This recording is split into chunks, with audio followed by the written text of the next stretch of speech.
alamin. Ahibal kiram, pada kesempatan ini saya begitu bangga, senang dan terharu.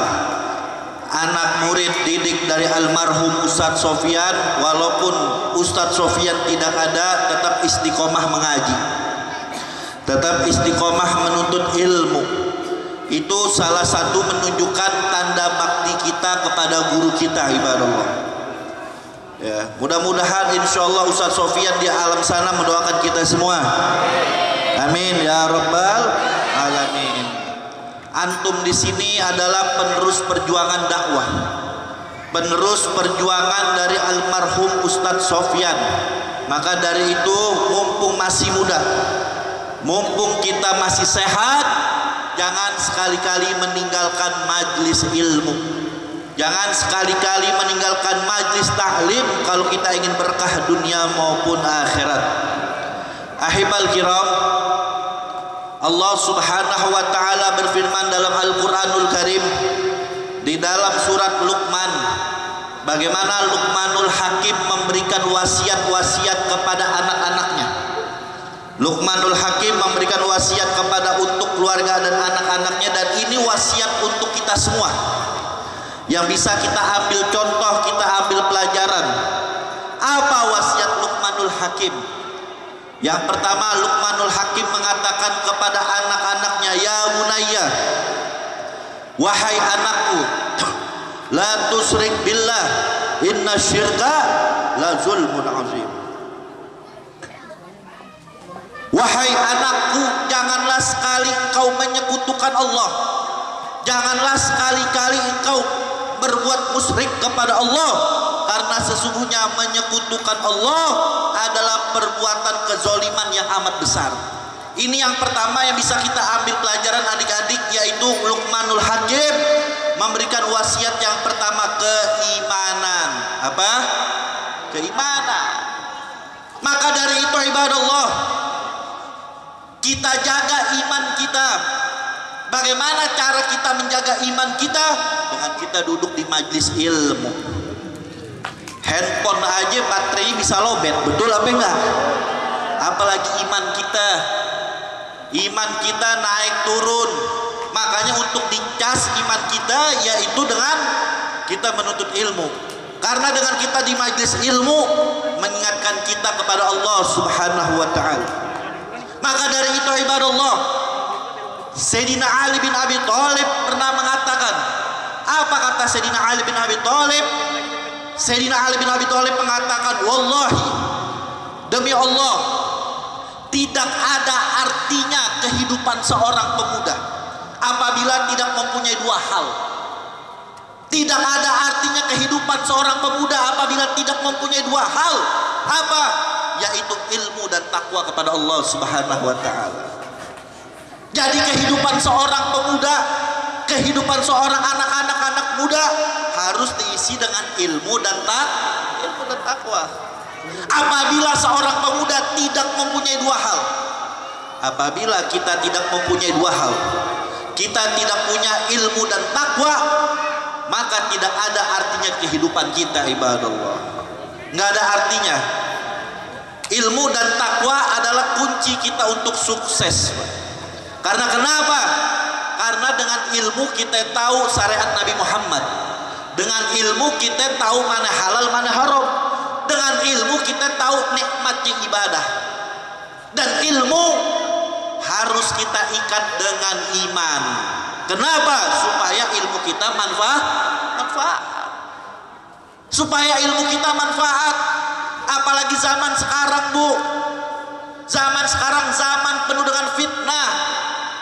Maka didiklah anak kita. Kita anjurkan anak kita jangan jauh-jauh dari majlis ilmu. Kenapa?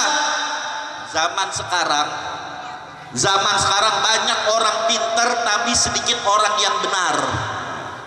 Banyak orang pintar, sedikit orang yang benar. Artinya apa? Orangnya pintar, punya gelar banyak, tapi nggak jadi orang benar.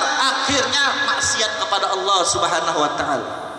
Ilmunya digunakan, dia punya ilmu tapi ilmunya tidak diamalkan. dia tahu haram dikerjakan, dia tahu batil dibela. Kenapa? Karena mereka cuma jadi orang pintar, tidak menjadi orang yang benar. Betul atau tidak? Didik kita, anak kita, Bu, untuk menjadi orang yang benar. Jangan cuma pintar, ibadallah. Orang pintar akhirnya keblinger. Orang pintar nggak punya iman, keblinger. Ujung-ujungnya ilmunya nggak manfaat. Ujung-ujungnya kagak takut kepada Allah Subhanahu wa ta'ala. Halal jadi haram, haram jadi halal, ibadah. Hati-hati, ilmunya nggak manfaat. Apalagi zaman sekarang luar biasa, banyak pemahaman-pemahaman sesat yang menyesatkan. Banyak, yaitu zaman sekarang ini zaman penuh dengan fitnah. Mereka cuman pinter doang, tapi akhirnya minterin orang. Ibu-ibu sekolahin anaknya sampai S1, S2, S3, S cendol, S lilin. Punya gelar profesor, doktor. Banyak banget gelarnya, profesor, doktor, belakangnya BSc. Apa itu BSc? Belum sempet cebok. Tapi lihat berapa banyak orang di penjara gara-gara korupsi makan duit rakyat. Betul atau tidak? Lihat orang-orang yang kata gelarnya banyak, mereka nggak tahu malu berbuat maksiat kepada Allah. Mereka tahu ini perbuatan haram, tapi mereka kerjakan nggak takut kepada Allah Subhanahu wa ta'ala. Mereka tahu ini kebenaran, tapi dibilang batil. Salah dibilang benar, benar dibilang salah. Kenapa? Karena ilmunya tidak diikat dengan iman. Maka dari itu, Bu, saya ingatkan, didiklah anak kita menjadi orang yang benar. Kelak mereka menjadi orang yang pintar dan juga menjadi orang-orang yang benar. Berapa banyak sekarang ibadallah, mereka nggak punya iman, mereka nggak takut sama Allah, tapi mereka takut sama manusia. Sama manusia mereka takut, tapi mereka nggak ada takutnya kepada Allah Subhanahu wa ta'ala. Halal dibilang haram, haram dibilang halal, hak dibilang batil, batil dibilang hak. Sekarang kita lihat ibadallah, kalau kita ingin berkah, kehidupan kita ingin berkah, maka harus dengan iman. Supaya apa? Supaya Allah berikan keberkahan kita. Supaya Allah berikan kita keberkahan. Karena kenapa ibadallah? Karena kita hidup cuma sementara. Hidup cuma sementara.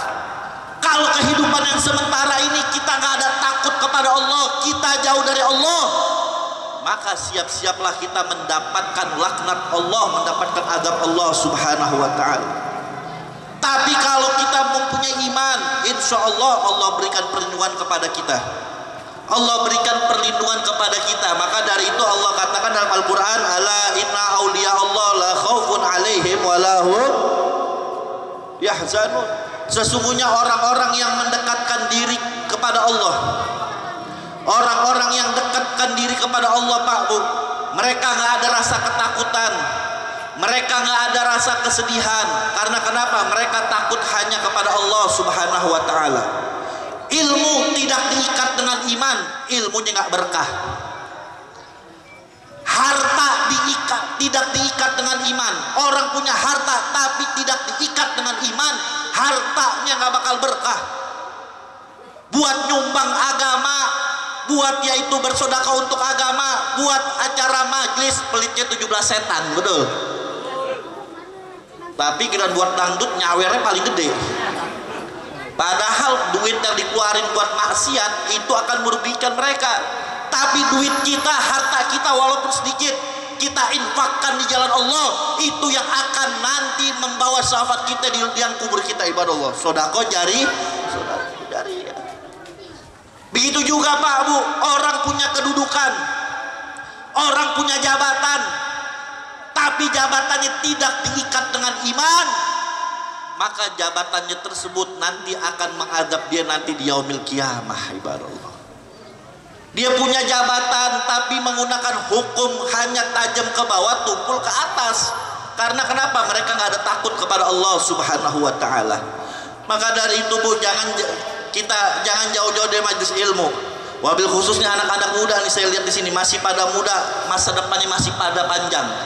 Isilah kehidupan dengan ilmu dan takwa kepada Allah Subhanahu wa ta'ala. Apa yang kita mau cari di dunia ini? Cuman sementara. Allah katakan dalam Al-Quran, walal akhiratu khairul laka, dan sesungguhnya akhirat lebih baik daripada dunia. Seenak-enaknya orang hidup di dunia, tapi mereka jauh dari Allah, enaknya cuma sementara, nanti akan diazab oleh Allah Subhanahu wa ta'ala. Kebalikannya Pak Bu, sesusah-susahnya kita di dunia, sesusah-susahnya kita di dunia, tapi kita dekat sama Allah, susahnya kita cuma sementara, nanti Allah akan balas kebahagiaan yang abadi. Mudah-mudahan insya Allah kita diberikan keberkahan dunia maupun akhirat. Makanya jaga iman Pak Bu ya, walaupun keadaan apapun kita jaga iman, jangan dibeli iman kita ya. Iman kita mesti naik Bu, walaupun minyak goreng juga naik harganya. Minyak goreng naik, harusnya minyak goreng diturunin. Yang diturunin bukan harga minyak goreng, yang diturunin speaker masjid. Wah, kacau atau tidak nih? Innalillahi, seperti itu tuh. Suara azan diurusin, bukannya diturunin harga minyak goreng, speaker masjid. Kacau atau tidak? Kacau atau tidak? Udah kacau dah nih ya. Makanya ini zaman fitnah Pak Bu. Maka beruntunglah orang yang dekat kepada Allah Subhanahu wa ta'ala ya. Kita hidup cuma sementara, umur gak ada yang tahu. Yakin gak ente pada mati? Hah? Yakin? Umur umat Nabi Muhammad, kata Nabi, umur umatku antara 60 sampai 70 tahun. Pendek-pendek Pak Bu. Kalau kita ikut umur Nabi Muhammad, Nabi Muhammad wafat tahun berapa? Usia berapa? 63. Kalau kita ikut umur Nabi Muhammad, kalau ada orang di atas umur 63 itu udah bonus hitungannya ya. Berarti kalau nih hari ibu-ibu yang umurnya 60 tahun, tinggal berapa tahun lagi Bu? Hah? Ya ini misalkan, kan kita barometernya ikut umur Nabi Muhammad, betul? Tinggal 3 tahun lagi. Tinggal 3 tahun lagi masih maksiat. Naudzubillah min dzalik. Kalau sekarang ada yang umur 62 tahun, tinggal berapa tahun lagi? Kalau yang siang ini umurnya 62 tahun 11 bulan, tinggal udah nggak usah pakai pantangan, makan apa aja dah Bu. Makanya kematian nggak perlu kita takutin, yang harus kita persiapkan. Nggak ada yang tahu ibadah Allah. Naudzubillah min dzalik, kalau kita mati lagi maksiat kepada Allah Subhanahu wa ta'ala. Umur mah ngacak, nggak bisa milih-milih. Ada yang cucunya seger banget mati duluan daripada kakeknya, betul apa enggak? Ada yang tahu. Kita pasrah. Kalau saya mah Bu, pasrah aja deh Bu. Saya jadi orang pasrah. Saya serahkan sama Allah, ibu-ibu duluan, saya belakangan nggak apa-apa. Atau kebalikannya, saya belakangan ibu-ibu duluan juga nggak apa-apa. Tapi intinya kematian pasti datang, betul atau tidak? Maka beruntunglah yang bisa kita, ya, yang harapan kita ketika nanti kita udah nggak ada, tapi lubang kubur kita menjadi raudhah min riyadil. Ibu-ibu ketika meninggal dunia punya anak beriman, didoain sama anaknya, Rabbighfirli wali warhamhuma kama rabbayani. Itu yang kita harapkan Bu. Oh, karena kenapa? Alhamdulillah anak saya dititipkan ngaji di Fuadul Mustafa. Ingat sama orang tua yang sudah meninggal dunia, tiap seminggu sekali menziarahin. Tapi demi Allah, walaupun punya anak sampai S3, sampai punya gelar profesor, ketika kita meninggal dunia, boro-boro ingat kuburan kita, boro-boro mau doain kita, yang ada cuma ngabisin harta warisan, betul apa enggak? Ini nggak ada manfaatnya. Makanya yang pertama itu ya ilmu dan takwa. Makanya adik-adik nih saya pesankan, jangan kita patah semangat, terus kita ngaji, terus kita yaitu nuntut ilmu. Karena kenapa? Karena kalau kita ingin berkah hidup, ilmu dan takwa kepada Allah Subhanahu wa taala. Memang kita capek, nuntut ilmu itu capek.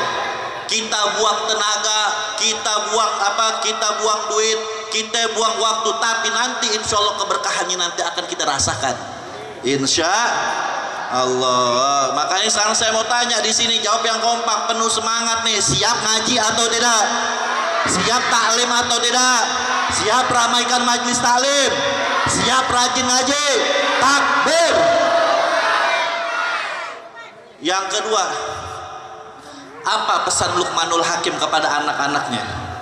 Yang kedua dikatakan dalam Al-Quran, dikatakan bahwasanya wa wasainal insana biwalidayhi hamalathu ummu wahnan ala wahnin, dan berbuat baiklah kalian kepada kedua orang tua kalian, wabil khusus ibu kita yang telah mengandung kita dengan penuh susah payah, wa fisaluhu fi amaini, dan yang telah menyapi kita, menyusukan kita selama 2 tahun. Karena kenapa? Ridhollah fi ridho walidain.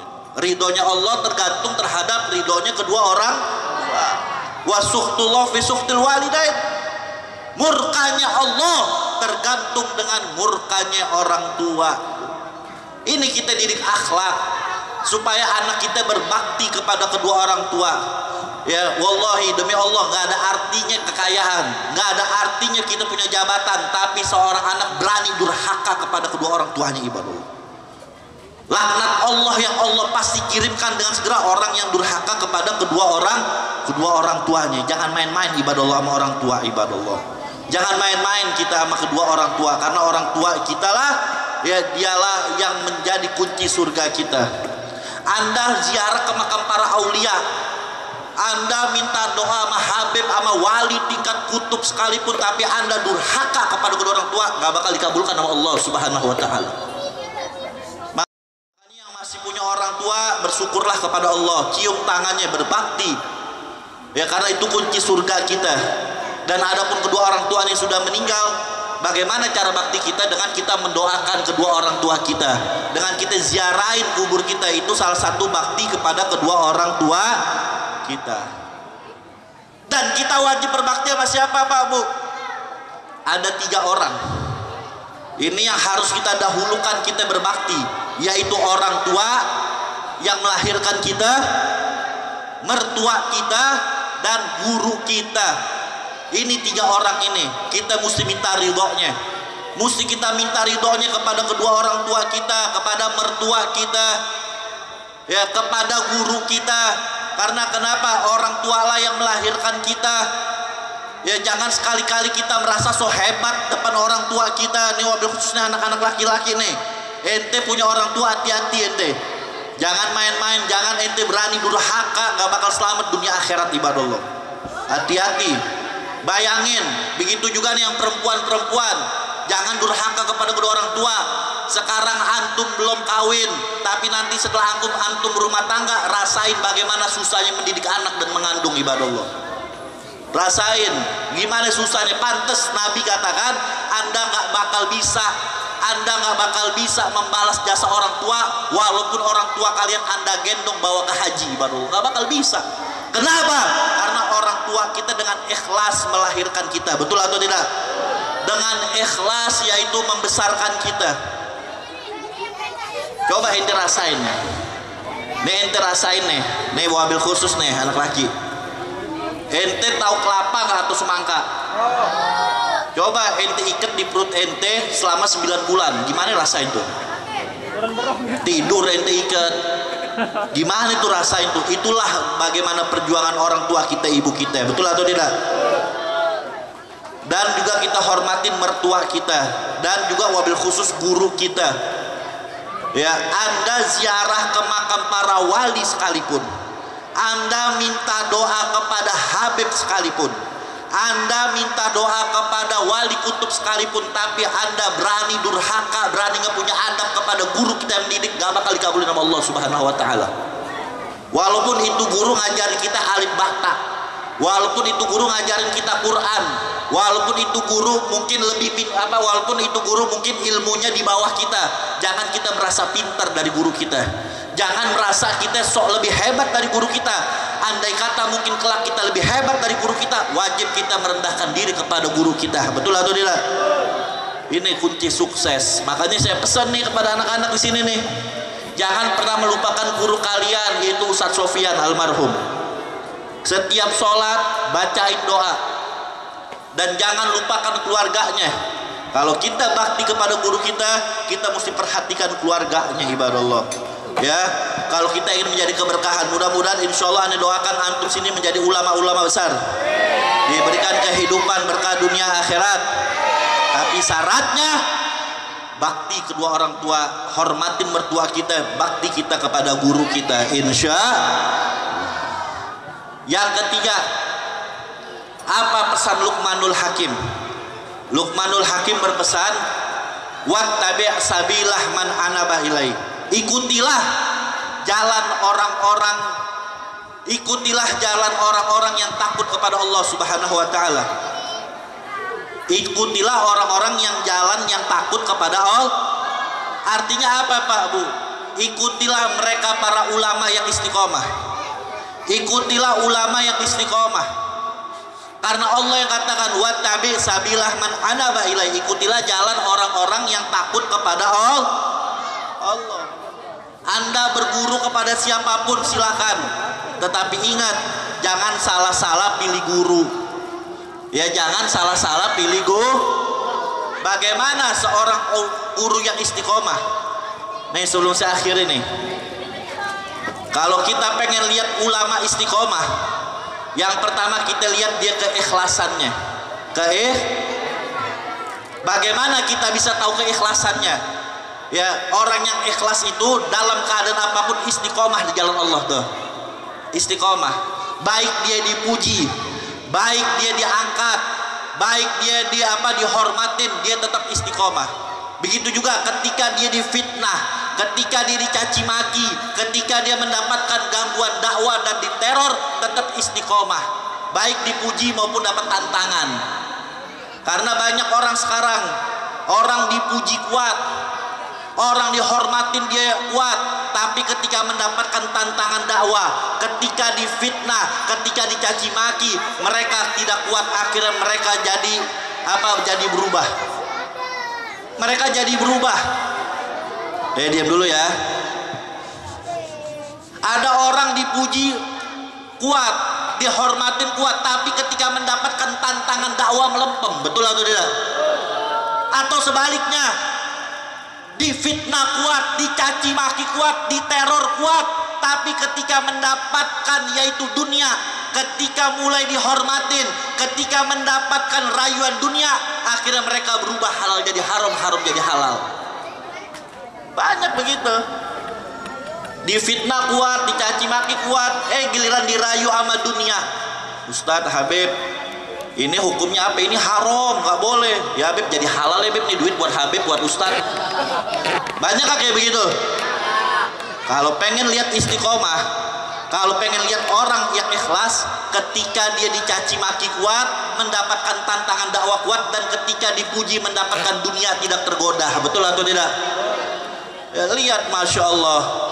Ya, kita punya guru, imam besar kita Habib Rizik. Mudah-mudahan kita doakan agar cepat keluar bersama-sama kita. Amin ya Rabbal. Dikasih dunia, mau dikasih triliunan Bu, tapi ditolak. Begitu juga dicaci maki, difitnah, diteror, bahkan dipenjara, tetap istiqomah. Betul atau tidak? Itu luar biasa. Saya alhamdulillah, saya kemarin baru keluar dari pondok pesantren Bintang 8 Bareskrim, nemenin Habib Rizik. Alhamdulillah. Ya. Kenapa Habib? Gara-garanya kasus maulid Petamburan dianggap kerumunan. Cuman sekitar doang kali. Tapi alhamdulillah, ambil hikmahnya kita bisa berdakwah. Alhamdulillah. Ini sebelum saya akhirnya saya cerita sedikit, boleh apa enggak?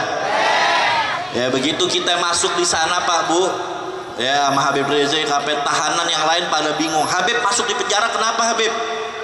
Habib bikin kasus masalah apa? Enggak, ini cuma panitia maulid, katanya kerumunan. Mungkin cuma kita doang kerumunan sampai di penjara, betul apa enggak? Akhirnya ini para tahanan yang lain, kok bisa di penjara Habib gara-gara cuma begituan doang? Saya bingung. Ente bingung kan, aneh aja bingung. Masya Allah. Tapi nggak apa-apa, ambil hikmahnya, kita bisa berdakwah di sana berkat doa ibu-ibu dan yang lainnya. Itu para tahanan yang nggak bisa ngaji jadi nggak bisa ngaji, yang nggak bisa baca Iqra jadi bisa baca Iqra. Kita rubah jadi pesantren, alhamdulillah.